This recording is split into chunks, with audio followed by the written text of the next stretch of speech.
भारत बांग्लादेश के बीच 10 अहम समझौते। पड़ोसी देश के लोगों को मिलेगी मेडिकल ई वीजा की सुविधा।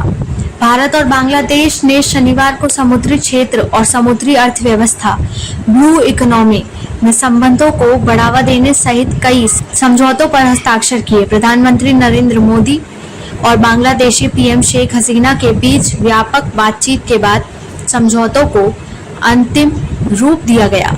दोनों पक्षों द्वारा हस्ताक्षर किए गए इन समझौतों में डिजिटल डोमेन में संबंध मजबूत करने और हरित साझेदारी को लेकर एक समझौता भी शामिल है। रेल संपर्क बढ़ाने का हुआ समझौता। दोनों देशों के बीच रेलवे संपर्क बढ़ाने के समझौते पर भी हस्ताक्षर किए गए।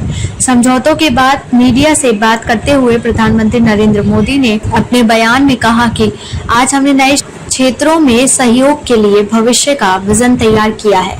हरित भागीदारी, डिजिटल भागीदारी, समुद्र आधारित अर्थव्यवस्था और अंतरिक्ष जैसे क्षेत्रों में सहयोग पर बनी सहमति से दोनों देशों के युवाओं को फायदा होगा।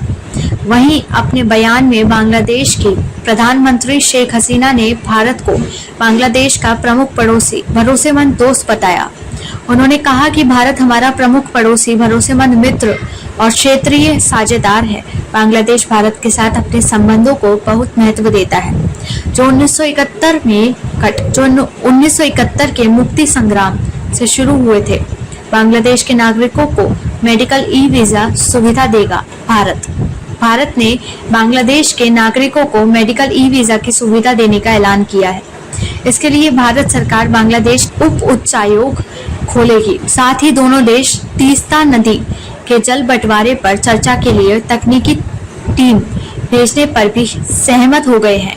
पीएम मोदी और उनकी बांग्लादेशी समकक्ष के बीच कुल 10 समझौतों पर हस्ताक्षर हुए हैं, जिनमें डिजिटल साझेदारी, हरित साझेदारी, मैरीटाइम सहयोग, समुद्र आधारित अर्थव्यवस्था, अंतरिक्ष के क्षेत्र में सहयोग, रेलवे संपर्क, समुद्री रिसर्च, सुरक्षा और रणनीतिक मामलों में आपसी सहयोग, स्वास्थ्य और बांग्लादेश की आजादी में भारत के योगदान से कृतज्ञ बांग्लादेशी पीएम ने कहा, मैं बांग्लादेश की स्वतंत्रता में भारत सरकार और भारत के लोगों के योगदान को कृतज्ञता के साथ याद करती हूँ।